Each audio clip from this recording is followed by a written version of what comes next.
rwego rwo gukemura ibibazo by'ikandamizwa ry'umugore ryaranze igihugu cyacu mu bihe byashize, leta y'ubumwe bw'abanyarwanda yagiye ifata ingamba zitandukanye mu rwego rwo guha umugore uburenganzira bwo gukora, gukurikirana no kugira uruhare mu bikorwa bitandukanye. Uyu munsi mu Rwanda abagore baragaragara mu nzego zitandukanye, aho bagira uruhare mu iterambere ry'igihugu kimwe na bagenzi babo b'abagabo. Raporo y'umwaka wa 2021 ya World Economic Forum igaragaza uko ibihugu bigabanya icyuho cy'uburinganire n'ubwuzuzanye hagati y'abagabo n'abagore, yashyize u Rwanda ku mwanya wa 6 ndetse no ku mwanya wa mbere muri Afurika mu bihugu byagabanyije icyuho kiri hagati y'abagabo n'abagore. Muri urwo rwego intara y'Iburasirazuba kuva tariki ya 19 kugeza tariki ya 25 Nzeri 2022 yashyizeho icyumweru cyahariwe kwimakaza ihame ry'uburinganire. Insanganyamatsiko igira iti ihame ry'uburinganire, imbarutso y'imiyoborere myiza n'iterambere rirambye. Reka turebere hamwe ibyagezweho mu karere ka Ngoma muri icyo cyumweru. Mu cyumweru cyahariwe uburinganire habayemo ibikorwa bikurikira: hari harimo kubarura no gusezeranya imiryango yabanaga mu buryo butemewe n'amategeko, kwandika abana mu bitabo by'irangamimerere, no kuvuga abatari banditse. Hari kumenya umubare w'abangavu batewe inda zitateguwe, kubaganiriza no kumenya ibibazo bafite hagamije kubasubiza mu buzima busanzwe, ariko cyane cyane kubashishikariza gusubira mu ishuri. Ibikorwa kandi byakozwe harimo kuremera imiryango itishoboye yagiye igaragara muri icyo gihe, ariko n'abo bana batewe inda z'imburagihe cyangwa se zitateguwe, harimo abari bafite abana twasabwaga kumenya cyangwa se twari twihaye intego yo kumenya niba abo bana ubuzima bafite, abafite imirire mibi kugira ngo bafashwe kuva muri iyo mirire mibi, ndetse n'ibindi bibazo baba bafite abo bangavu batewe inda. Harimo kandi guhugura abayobozi b'inzego z'ibanze, cyane cyane abayobozi b'imidugudu n'izindi nzego zatowe mu midugudu, ku ihame ry'uburinganire n'ubwuzuzanye.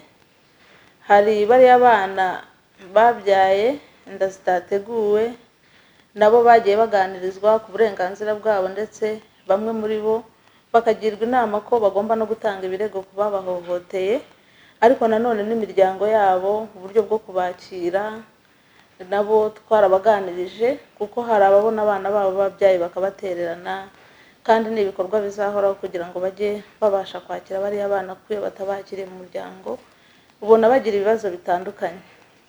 Iki cyumweru cyashoje hashingiwe mu buryo bwemewe n'amategeko imiryango 901. Abana banditswe mu bitabo by'irangamimerere ni abana 1228, abahungu 596 n'abakobwa 632.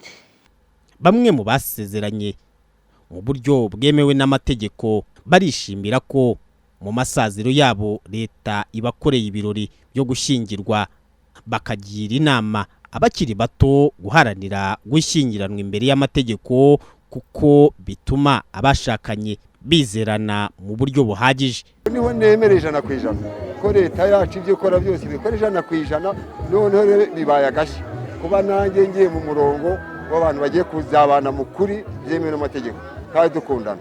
Ariko cyane abanza gushimira leta yacu, leta y'ubumwe bw'abanyarwanda. Ikintu nsabye abagabo bagenzi banjye, ndabasabye rwose nibaze dukomeze iyi nzira leta y'ubumwe iduhaye yo kwereka mugenzi wawe ko mukundanye kandi ko mushyize hamwe. Rwanda Forensic Laboratory muri iki cyumweru kandi abangavu batewe inda basobanuriwe uko iki kigo gikora mu bimenyetso bya gihanga byifashishwa mu butabera, babasaba kugana icyo kigo kikabafasha.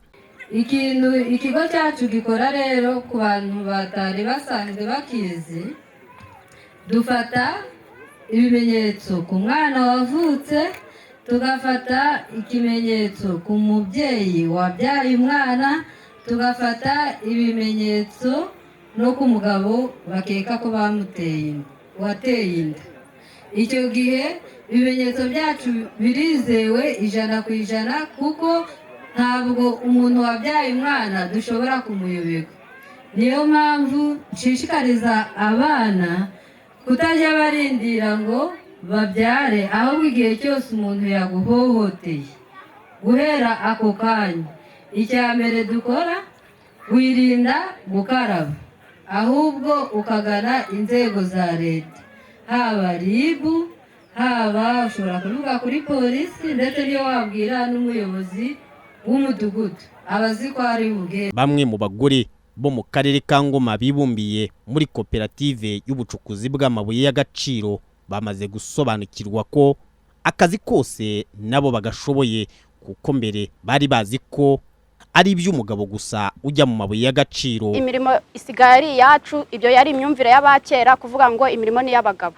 Ubu dusigara uburinganire, n'inzu najya hejuru nkayubaka, kuba naraje ubu najya nahariya mu ndani nkacukura ngewe nk'itini nkayikora nkayikwereka, kwako n'uburinganire twaje kwiteza imbere. Twari twarahungabanye nk'abadamu bavanga imirimo ni y'abagabo kandi twese tuyishoboye. Ababyeyi baratubwiraga ngo umugore yarakandamijwe, ariko ubu ngubu nta mugore ugikandamizwa. Ubu hariho iterambere, perezida yaduteje imbere abagore, nta mugore ukitinya.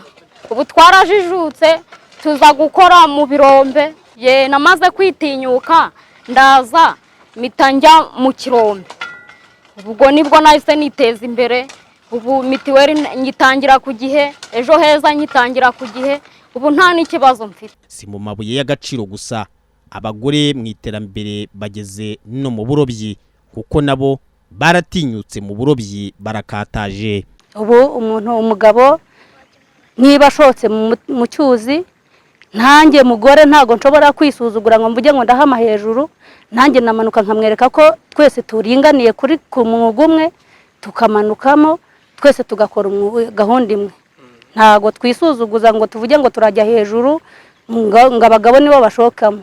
Icyo nabwira abagore nuko bakikuramo ubwoba, bakikuramo nko kwisuzuguza, bikuremo ikisuzuguriro, bamenye yuko nabo ari abantu, baze bajye mu kazi nk'abandi. Nubwo bambwira ubu ngo njye gucukura korota, ngewe nagenda kuko nzi icyo nzakuramo. Ntago n'ipantaro ndayambara nkagenda rwose, ntago nisuzugura. N'umugore nawe ntago yakagombye kwisuzuguza. Uwizeyimana Laurence yaratinyutse ajya kwiga moto, ubu akaba atwara abagenzi atitaye ku mbogamizi yabonaga mu nzira ye nk'umukobwa. Nakundaga umurimo wo gutwara, ubwo rero nanjye nza gufata umwanzuro wo gutwara moto. Abadamu inama nababwira, ndabakangurira kwitinyuka bakaza tugakora, ko imirimo yose ni nk'iyindi, nta mpamvu yo gukomeza kwitinya, tugomba kwitinyuka, turashoboye. Bamwe mu bagore batinyutse mu karere ka Ngoma bageze ahashimishije, banagira inama abandi bagore gutinyuka bakumva ko leta y'ubumwe ibari hafi. Tugashimira Perezida wa Repubulika wavuze ngo abagore ngo nabo rwose ngo n'uburinganire. Bise rwose mbese umva sinabona uko nabivuga, kuko ubundi kera abagore twaritinyaga, nk'ubu ntago washobora kuba wajya nk'imbere y'abantu ngo uvuge. Abo bakitinya rero ni imyumvire yabo bafite.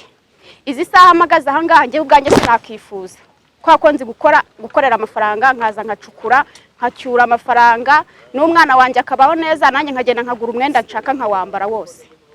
Ntago iyo myumvire tukigira, abakifite baracyafite ya myumvire ya kera. Ahubwo ikintu nabasha kubashishikariza ko ni ukuza bakaza mu gihe tubonye akazi runaka tukagakora tukiteza imbere. Umuyobozi w'intara y'Iburasirazuba ati nta munyarwanda ukwiye kuba munsi y'undi, twese tugomba kugira amahirwe angana, haba mu ngo zacu, mu miryango, haba mu kazi.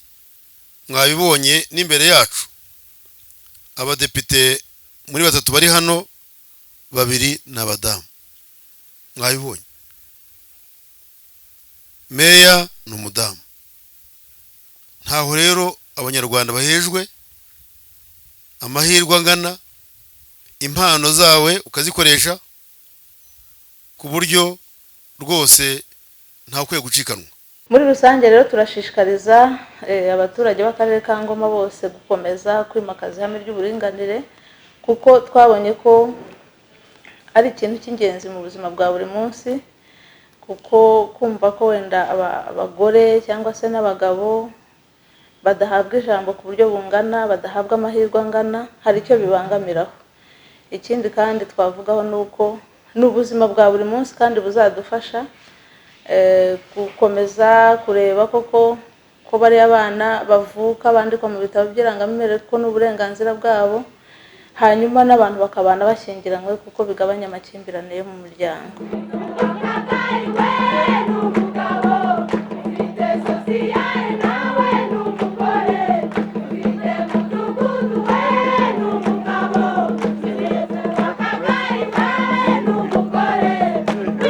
Inyuma